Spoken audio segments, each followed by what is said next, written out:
Una is sinaksak ko yung USB sa rear USB port para pag pumunta ng BIOS, madetect agad yung USB. After nun, nirestart ko yung PC, and habang nagre-restart, dapat pindutin o i-press yung F2 or delete, depende kung ano ang naka-assign sa computer. Pero ang naka-assign dito is F2, kaya F2 ang i-press hanggang mapunta sa BIOS.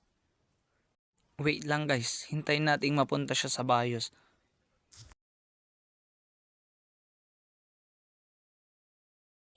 And pag lumabas na, dito makikita yung main, advanced boot, power, and exit.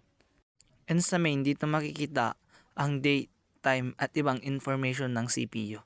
And sa advanced, nandyan ang processor configuration.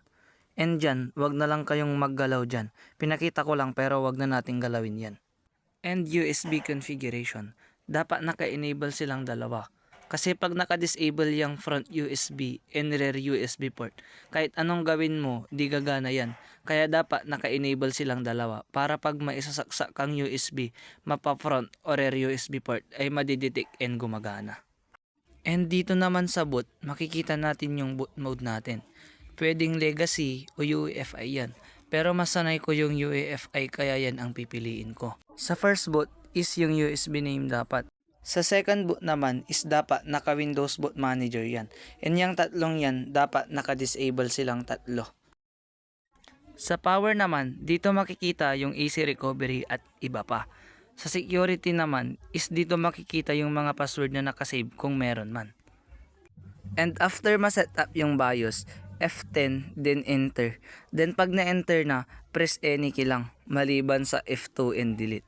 Kasi mauulit-ulit sa pag-set up ng BIOS, kaya hindi dapat sila mapindot. And hintayin lang. And pag lumabas na yan, is tama na sa pag-press ng mga key. And maghintay na lang tayo sa kinalabasan. May usog mapatay ro nga mabas.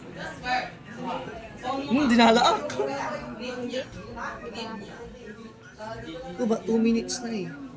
Ay, kulang pa pala, 3 minutes pa na dapat. And yun guys, pag lumabas na yan, alam mong sumakses ka na. Kaya yun, sumakses.